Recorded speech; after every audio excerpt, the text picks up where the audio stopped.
अस्सलाम वालेकुम एवरीवन। आज हम लोगों का छठा रोजा भी है और डॉक्टर सन रोड का छठा दिन भी। जिस तरह से देश के हालात खराब होते जा रहे हैं, बहुत ज्यादा डिफिकल्ट टाइम आने वाला है। करीब 3 लाख केस रोज आ रहे हैं और 1,500 से ज्यादा लोगों की मौत, 1500 से ज्यादा लोगों की मौतें हो रही हैं। और ये तो सोच लीजिए, ये आंकड़े हैं जिनका टेस्ट हो पा रहा है, जो हॉस्पिटल पहुंच पा रहे हैं और जिनको डेथ सर्टिफिकेट मिल पा रहा है। बहुत से ऐसे लोग हैं जिनका टेस्ट हो ही नहीं पा रहा है। बहुत से ऐसे लोग हैं जिनका जो है हॉस्पिटल में एडमिशन ही नहीं हो पा रहा है। बहुत से ऐसे लोग हैं जो बिना किसी दवा, किसी ऑक्सीजन के मौत मर जा रहे हैं। सबको प्रिकॉशन लेने की बहुत जरूरत है। इस वक्त मैं सरकार को क्रिटिसाइज नहीं करूंगा। एक दूसरे को ब्लेम देने का इस वक्त कोई टाइम नहीं है। इस वक्त सिर्फ टाइम है हम एक दूसरे से जुट के एक दूसरे की मदद करें। रमजान ऐसा मुकद्दस महीना है जहां आप ज़कात देते हो, दूसरे की मदद करते हो। कोई भी बंदा अगर ऑक्सीजन के लिए तड़प रहा है, हॉस्पिटल में बेड के लिए तड़प रहा है, पैसे से तड़प रहा है, दवाओं से तड़प रहा है, मदद कीजिए। और सबसे इम्पोर्टेंट बात है मेरे भाई, घर में रहिए। बहुत जरूरत हो तभी बाहर निकलिए। आज हम लोगों का छठवां दिन है और हम लोग टीम जो है एक दलित बस्ती है, वहां पे जा रहे हैं। लोगों को अवेयर करेंगे कि कैसे अपने आप को बचाना है। सबसे जरूरी तो है हाथ धुलना ज़्यादा आना चाहिए अच्छी तरह। 20 से 23 सेकंड तक हाथ धुलना है, मास्क पहनना है। और अब तो डबल, आप माने कि एक 3 प्लाई का पहन लो, एक N95 का। N95 नहीं बांध पा रहे तो रुमाल ही बांध लो, लेकिन हाथ बार धुलो। सोशल डिस्टेंसिंग का फॉलो जरूर करना है। बहुत जरूरी हो तो घर से बाहर निकलो। एक साथ पूरी लिस्ट बना लीजिए कि क्या क्या सामान खरीदना है और तब जाके जो है खरीदारी कीजिए। और फिर मैं एक बार फिर से दोहराना चाहता हूँ, रेमडेसिविर जो की दवा मार्केट में, ब्लैक मार्केट में हजारों रुपए की बिक रही है। टोली सिलीजुमैब जो है, जो वो है, वो भी 1 लाख रुपए की बिक रही है। प्लाज्मा के लिए लोगों को कॉल कर रहे हैं, मुझे प्लाज्मा डोनेट कराने को कोई ऐसा बंदा दे दीजिए, प्लाज्मा दे दीजिए। इन सब का अभी सब ट्रायल चल रहा है। ये सभी दवाएं अभी यूजफुल है कि नहीं है हमें नहीं पता है।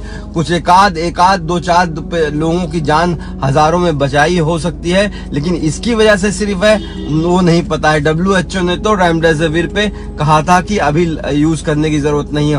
उतना ही पैसा आप ऑक्सीजन पे, बेड पे और बाकी मूलभूत जो जरूरतें हैं उस पे आप खर्च कर सकते हैं। तो बराए मेहरबानी है कि घर में रहें और सबके लिए दुआएं करें। इस वक्त पूरा भारत ग्राउंड जीरो हो गया। ग्राउंड जीरो का मतलब समझते हैं? पहले चाइना ग्राउंड जीरो था, आज भारत ग्राउंड जीरो हो गया है।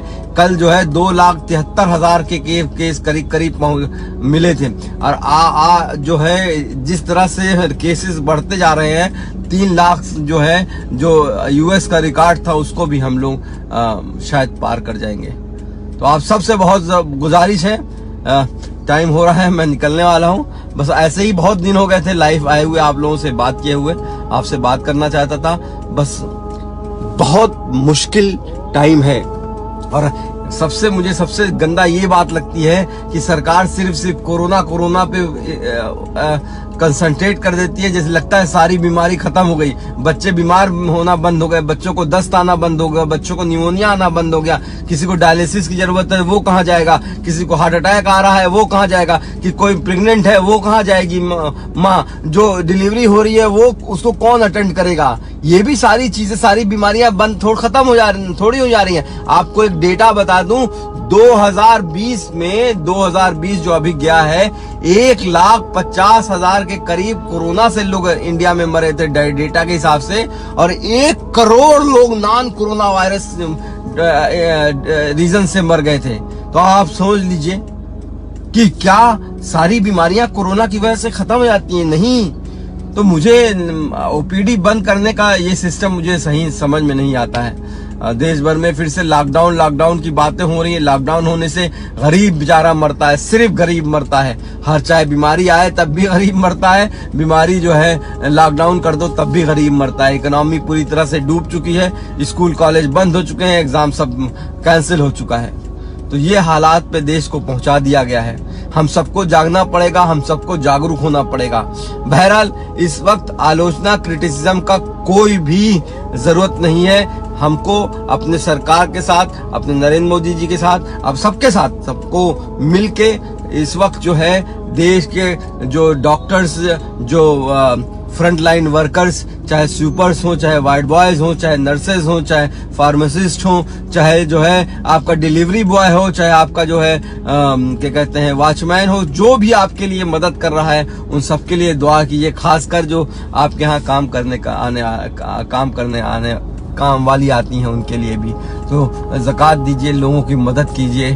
और अगर आपको कोरोना के सिम्टम आ रहे हैं और अगर आपके आसपास किसी को कोरोना हो गया है, और अगर आपको के घर में किसी को कोरोना हो गया है, तो क्या करना है? सिर्फ 4-5 बातें याद रखिएगा। बहुत सारी दवाएं नहीं है। मैं बार बार कहता हूं, कोरोना कोविड-19 की कोई मिराकल, कोई जादुई दवा नहीं है। सिर्फ हॉस्पिटल सेटिंग पे ट्रायल चल रहे हैं दवाओं के। क्या करना है? रेस्ट लेना है, बिस्तर पे पड़े रहिए, टीवी देखिए, मोबाइल देखिए जो है, और दूसरा लॉट्स ऑफ फ्लूइड लेना है, खूब पानी पीजिए, खूब ढेर सारा लिक्विड लीजिए, फ्रेश फ्रूट्स खाइए, और पैरासीटामोल एक दवा है जो कि बुखार होने पे SOS आप ले सकते हो।